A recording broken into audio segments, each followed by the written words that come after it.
দিনভর বৃষ্টিতে ভোগান্তিতে পড়েছে রাজধানীবাসী। বিজয় সরণি এলাকায় রয়েছেন আমাদের সহকর্মী মেহেদি হাসান, তার কাছে জানবো আবহাওয়ার পরিস্থিতি।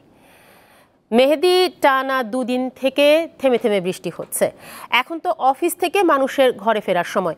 সড়কের কি অবস্থা দেখছেন, আর পাশাপাশি জানাবেন আবহাওয়া অফিস কি পূর্বাভাস দিয়েছে আর কতদিন থাকতে পারে এরকম আবহাওয়া।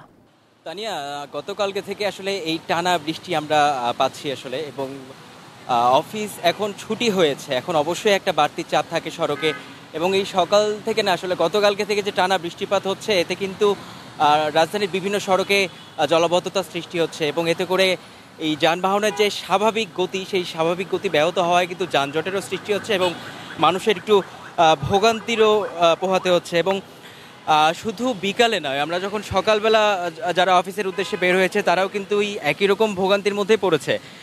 কারণ টানা বৃষ্টিপাত এবং এই ভারী বৃষ্টি হওয়ার কারণে বিভিন্ন সড়কে, এই মূল সড়ক ছাড়াও বিভিন্ন কিন্তু জলাবদ্ধতা হয়েছে, এবং এতে করে যানবাহনের চলাচলে যথেষ্ট ভোগান্তি পোহাতে হয়েছে। এবং চাকরিজীবী যারা রয়েছে বা বিভিন্ন শ্রমজীবী যারা রয়েছে, তারা কিন্তু এই বৃষ্টিতে আসলে তাদের যাতায়াত থেকে শুরু করে যে জীবন জীবিকার যে উৎস, সেটি কিন্তু আসলে ব্যাহত হচ্ছে। এবং আবহাওয়া অফিসের তথ্য যদি একটু জানাই, এই যে ভারী বৃষ্টিপাত হচ্ছে গতকালকে থেকে, তা কিন্তু বঙ্গোপসাগরে তৈরি সৃষ্ট নিম্নচাপের কারণে এই বৃষ্টিপাত হচ্ছে, এবং এটি আরও 1-2 দিন অব্যাহত থাকবে। তবে আজকে রাত থেকে কিছুটা বৃষ্টির পরিমাণ কমতে পারে, এবং এই নিম্নচাপের কারণে কিন্তু আপনি আবহাওয়া অফিস থেকে জানানো হয়েছে যে এই চট্টগ্রাম, কক্সবাজার, মোংলা ও পায়রা সমুদ্র বন্দরে 3 নম্বর সতর্ক সংকেত, এবং দেশের যে নদী বন্দরগুলো রয়েছে সেগুলোতে 1 নম্বর সতর্ক সংকেত এখন পর্যন্ত দেখিয়ে যেতে বলা হয়েছে।